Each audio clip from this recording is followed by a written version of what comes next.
Hey everybody, Ryan McCaffrey with IGN. I'm very pleased to be joined today by Hayden Blackman, the studio head and creative director on Mafia 3. Perfect timing with the logo. Look at that. Yeah. Synergy. It's great to have you, Hayden. Thank you. Thanks for having us. So this is actually the first time that the general public is getting a look at some extended gameplay of Mafia 3. You showed off more or less this, behind closed doors to the media at Gamescom. That's right. Which is where all the preview coverage, including that on IGN, came from. But it's great to actually see it. So this is, I have never seen this before. Right. This is me seeing it. So I guess the before I start just reacting to things, go ahead and just catch us up. Gamescom was a little while ago now. Elevator pitch version, go. Sure. So in Mafia 3, you play a guy named Lincoln Clay. The time is 1968 in our version of New Orleans. So you can see here, this is Lincoln moving down our version of Bourbon Street in this southern city, very iconic southern city here. Again, one of the things you'll notice about Lincoln, potentially by the shirt he's wearing, he's a Vietnam vet. So he's just returned from Vietnam when the events of the game begin. So he is a trained soldier, and that really gives him an edge when he takes on the mob, which is one of the kind of key components of the story. Lincoln's also a criminal. Before he went to Vietnam, he was part of the Black Mob, again in our version of New Orleans. Yeah. When he comes back, he falls back in with the Black Mob, and through the course of the game, they get betrayed by the Italian mob. So here, this takes place about 2/3 of the way through the game. Lincoln is on his mission to take down the Italian mob and build a new mob kind of on the ashes of the old, build a new family. And one of the ways he's doing that is by taking down various criminal rackets. So he's learned throughout the course of the game that there is a drug dealing operation going on in the back alleys of the French Ward and places like this cemetery. And he can go ahead and head into the cemetery and hunt down informants to find out information about the mob and the racket, maybe get involved in a little bit of a firefight, all in the process of working his way up to some of the crime bosses that run the drug operation in the city.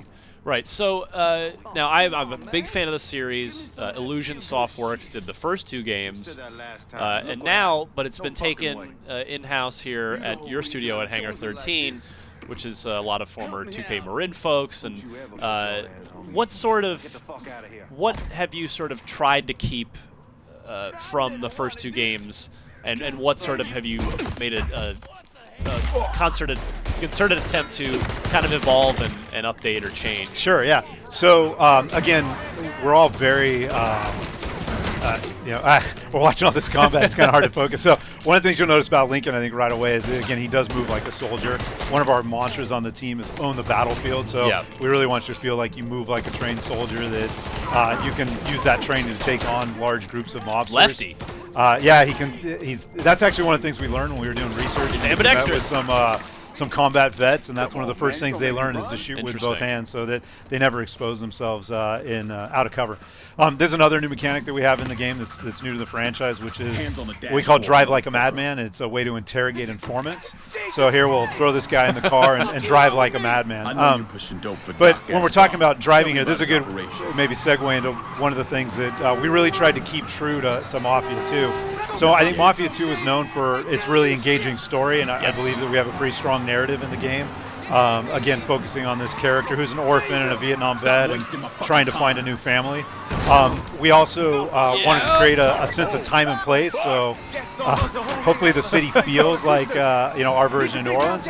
And then the driving model is still very much a physics-based driving model, but we did push the boundaries a little bit. We want you to feel like you're a stuntman in a Hollywood action movie. So some of the reactions are a little bit outsized. We'll see a little bit later some a little bit of car combat that we really tried to focus on and make sure that was accessible. The other thing that we tried to do is make sure that everything was integrated. So it's truly an open world game in the sense that you are out exploring the open world and engaging in the criminal ecosystem of this open world. Here's an example of that where I've learned that this drug den through the course of that interrogation is actually hidden underneath this jazz club called the Big Mouth Jazz Club. And this is what we call a public facing hideout. So if I head in here and I get noticed by the patrons because I'm waving a gun around or I'm getting involved in a fight, they might call the cops. There I just kind of got told to move along by the mobster, so I'm going to try and find a back entrance here. I could have gone in guns blazing there, but that would have attracted a lot of attention and the cops. But that's something I could do if I had maybe muscle with me or was better armed. Ooh. Oh, no. That might have been an overreaction. That's an example of one of our takedowns of the game. So you unlock those as you go throughout the game. But yeah, I mean, I have actually played. Like I said, I've reviewed both the first two games, and really, I was a big fan of both, Mafia 2 in particular. But the two things that sort of stood out for me on one of the plus sides for Mafia 2 was just the unbelievable art direction, and I'm already seeing that here, like some amazing lighting. This just the sort of the light mist haze. Right. It really looks like that technologically here you're just pushing a lot of atmosphere into the game, which I like a lot. And then on the flip side, the kind of the big downside for me to more lighting here to Mafia 2 was that it was a great story. It's set in this open world, but it was like there wasn't a lot to do in that open world. So are you guys looking to rectify that this time around? Yeah, absolutely. And that was one of our, again, very first pillars was how do we make sure you feel like you are in an open world that you can explore, that you can engage with, but how do we do it in a way that makes you feel like you're always making forward progress? So everything we do is kind of connected to Lincoln's quest to take down the mob or rebuild his own, kind of criminal empire. So, whether that is, again, finding guys to interrogate, doing open world activities that help fund your criminal operations, destroying hideouts. We have a number of hideouts in the game. This is an example, actually, of a hideout. So this is an example of a dead guy right here. Yeah, right. So we do, we are supporting stalking in the game. That's one of the other kind of mandates for us is we want you to be able to approach these hideouts multiple different ways. So whether that's going in guns blazing or being a little bit more stealthy here, ultimately it all kind of culminates in kind of big takedowns. But we want you to have that ability to kind of stalk your way through as well. Oof. Yeah, so there's a character named Doc Gaston who runs this hideout who we have to take out in order to assign this hideout out to one of our guys to take over. So here again, you'll see a little bit of some of our hot combat and Lincoln kind of moving through the space, swapping weapons. We do have kind of a very good weapon churn model where you're encouraged to switch weapons a lot. We do have fairly aggressive AI as well. They will come after you, hunt you down. Boy, I just lost my train of thought. I was going to ask you. I believe I remember an interview with you, possibly even on IGN. Are there multiple endings? Am I remembering that correctly? You guys aiming for sort of some multiple path things here? Yeah. So again, one of the things that we founded Hangar 13 on was this idea that we really want to build games where people feel that every player story or every player experience is unique. And for me, that's really the joy of working in games and this kind of interactive medium is that we get to allow the player to be kind of co-author in the experience. So whether that's the moment-to-moment, like here, do I go through stalking? What weapon do I use? Do I use takedowns?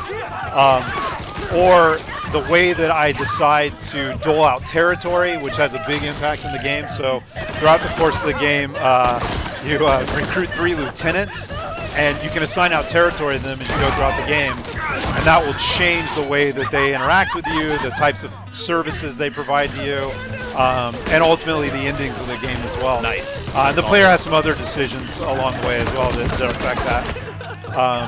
Again, really trying to capture a sense of atmosphere, this kind of psychedelic drugged in from the late 60s.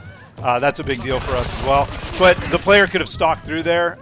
We do encourage you to do some reconnaissance as well. So there are multiple entrances that the player could have discovered. You do that one. What I'm seeing engine-wise here, super impressive. Which Mafia 2's tech was super impressive. Yeah. Did you guys take Mafia 2 and just build off that tech, or is this an all-new engine here? Yeah, so we did build off of some pieces of the tech from Mafia 2. One of the things that we want to make sure is clear is that we do have a number of folks from Mafia 2 that worked on that game, working on this game. A lot of the artists, for example, when you talk about the great art direction, a lot of that comes from our lead environment artists who worked on Mafia 2. A lot of the engineers worked on Mafia 2 as well. So we do have a lot of pieces from Mafia 2 that we were able to expand upon. And then there was some stuff we had to build net new, sure. just, you know, obviously for current gen. Yeah. This shows how old I am. I called them Illusion Softworks. 2K check, I guess, would be the more modern I'll take that as terminology. But don't fuck this are there up. any sort of? Do you guys address any? You know, any kind of racial sensitivity stuff throughout the game? Because obviously you've got an African American hero and set in a time period and in a place where there were certainly you know, issues there. Right. Yeah, we do. I mean, we're not shying away from it at all. It is 1968. You are Lincoln's actually mixed race.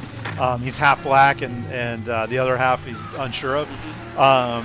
But that factors into the story. It factors into the narrative. It factors into the way that the world reacts to you, depending on where you're at. Right. The police system, in particular, you know, will sometimes react to Lincoln based on where he's at in the world. So we're not shying away from it at all. You know. Again, we're not trying to get up on a soapbox or cheer racism here, but if we can get people to think about it, I think we'll have done our job. That's great. I mean, more games need to do that. Yeah, you know, and again, some of it's we're trying to be authentic to the time period. Yeah. So here, you know, again, action example of a little bit of combat and car combined there. So we really wanted to make shooting from cars accessible. One of the things we did for this demo, you know, because it was our first kind of unveiling of the game, is we wanted to end with a bang. So you will be able to blow up cars in the game, but it will require things like this, you know, grenade launcher. You will be able to do some of those takedowns that we saw earlier as well, but you know, it's not every car is going to explode when you bump into them. Well, good. I'm glad you've set the expectation. Yeah. No, we're not going to make it. Yeah. That is a great early look at Mafia 3. What's the general ballpark? What are we aiming for here? 2016. Just general 2016. Yeah. We'll be keeping a very close eye on this on IGN. Hayden, thank you very much. Thank you.